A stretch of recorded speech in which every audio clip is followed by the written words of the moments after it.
밥만 먹으면 졸리고 오후만 되면 집중이 안 되고 밤에는 자꾸 깨고 살은 잘 안 빠진다면 의지가 약해서가 아닙니다. 여러 이유가 있겠지만 혈당이 큰 몫을 합니다. 혈당은 혈액 속의 당으로 주로 포도당이며 뇌와 적혈구의 에너지원이 되고 그 양은 운동, 식사 따위에 의하여 달라집니다. 많은 사람들이 혈당은 당뇨 환자만 관리하는 것이라고 생각합니다. 하지만 혈당은 체중과 피로감, 집중력과 식욕까지 영향을 주는 중요한 신호입니다. 오늘은 혈당이 오르면 몸속에서 어떤 일이 벌어지는지, 그리고 왜 살이 찌기 쉬운 몸으로 바뀌는지 쉽게 알려드리겠습니다. 밥이나 빵처럼 탄수화물을 먹으면 소화 과정에서 포도당으로 분해됩니다. 이 포도당이 혈액 속으로 들어가면 혈당이 올라갑니다. 그러면 몸은 위험 신호로 인식합니다. 혈액 속에 당이 오래 머물면 혈관을 손상시킬 수 있기 때문입니다. 그래서 췌장은 인슐린이라는 호르몬을 빠르게 분비합니다. 인슐린의 역할은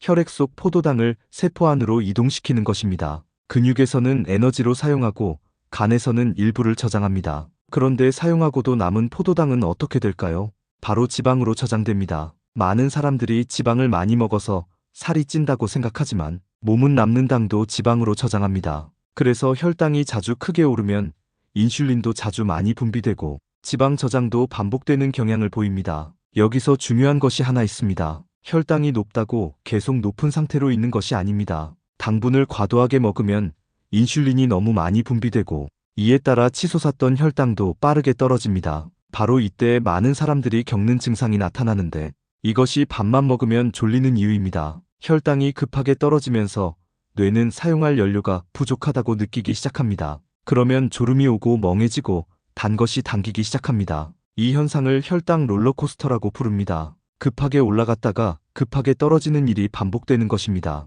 문제는 여기서 끝이 아닙니다. 혈당이 다시 떨어지면 몸은 또 배가 고프다고 신호를 보냅니다. 방금 밥을 먹었는데도 빵이나 과자, 달콤한 커피가 생각나는 이유가 바로 여기에 있습니다. 몸은 포도당 에너지가 부족하다고 착각하고 빠르게 흡수되는 탄수화물을 찾게 됩니다. 이렇게 되면 혈당은 다시 올라가고 인슐린은 또 분비됩니다. 결국 혈당이 오를수록 더 배고프고 더 먹게 되는 악순환으로 이어질 수 있습니다. 또 하나 우리가 놓치는 것이 있습니다. 혈당은 음식의 양보다 오르는 속도가 더 중요합니다. 같은 감자라도 뜨거운 감자와 식힌 감자는 몸의 반응이 다릅니다. 뜨거운 감자는 소화가 빨라 혈당을 빠르게 올리는 경향을 보입니다. 반대로 한번 식힌 감자는 일부 전분이 저항성 전분으로 바뀝니다. 저항성 전분은 소장에서 쉽게 분해되지 않고 대장까지 이동합니다. 때문에 혈당이 천천히 오르는데 유리합니다. 이 차이가 생각보다 큽니다. 식사 순서도 마찬가지입니다. 많은 사람들이 밥부터 한 입 먹지만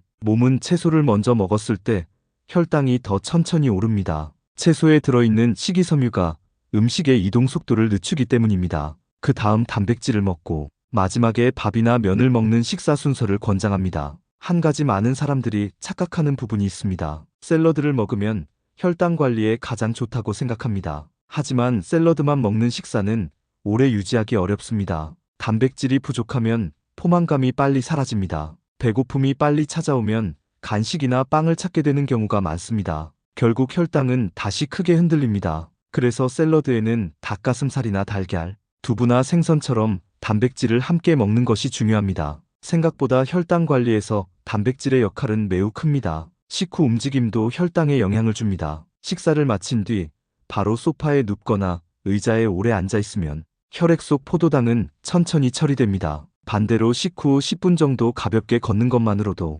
근육이 혈액 속 포도당을 에너지로 사용하기 시작합니다. 많은 연구에서 식후 가벼운 걷기가 혈당 관리에 긍정적인 영향을 준다고 말합니다. 격렬한 운동이 아니어도 괜찮습니다. 천천히 걷는 것만으로도 충분합니다. 마지막으로 스트레스도 혈당 변화에 많은 영향을 끼칩니다. 화가 나거나 긴장하면 스트레스 호르몬인 코르티솔이 증가합니다. 코르티솔은 몸이 위기 상황이라고 판단했을 때 분비됩니다. 그러면 간은 저장해 두었던 포도당을 혈액으로 내보냅니다. 싸우거나 도망가기 위해 에너지를 준비하는 것입니다. 하지만 현대인은 뛰거나 싸우지 않습니다. 회의를 하고 운전을 하고 참고 견디는 경우가 더 많습니다. 결국 혈액 속 당만 높아진 채 그대로 남게 되는 경우가 많습니다. 그래서 스트레스가 심한 날에는 평소보다 단 것이 더 당기는 경험을 하는 사람도 적지 않습니다. 그렇다면 혈당을 안정적으로 유지하려면 무엇부터 바꿔야 할까요? 생각보다 어렵지 않아 실천 가능합니다.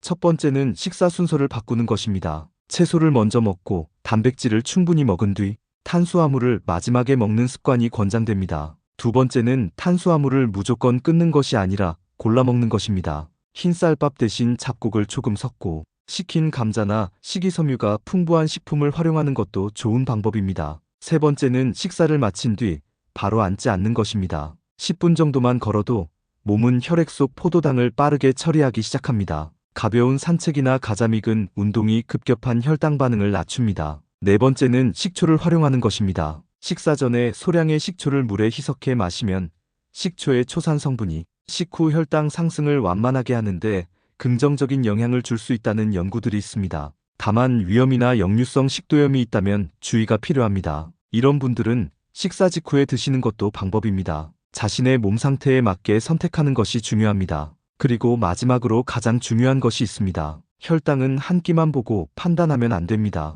아침은 거르고, 점심은 급하게 먹고, 오후에는 커피와 빵으로 버티고, 저녁에 폭식하는 생활이 반복되면 혈당은 하루 종일 롤러코스터를 타게 됩니다. 몸은 이런 상태를 가장 싫어합니다. 많은 사람들이 살이 빠지지 않는 이유를 운동 부족이라고 생각합니다. 하지만 몸은 혈당이 계속 크게 흔들리는 환경에서는 지방을 쉽게 꺼내 쓰지 않는 경향을 보입니다. 그래서 다이어트의 시작은 굶는 것이 아니라 혈당을 안정시키는 것입니다. 결론부터 말씀드리면 혈당 관리는 당뇨 환자만의 이야기가 아닙니다. 식후 졸음이 심하거나 배가 금방 고프거나 단 것을 자주 찾거나 살이 잘 빠지지 않는다면 몸은 이미 혈당 롤러코스터의 영향을 받고 있을 가능성이 있습니다. 혈당을 안정시키는 습관은 거창하지 않습니다. 채소를 먼저 먹고 단백질을 충분히 먹고 탄수화물은 마지막에 먹고 식후 10분만 걸어보세요. 이 작은 습관이 나의 건강을 지킵니다.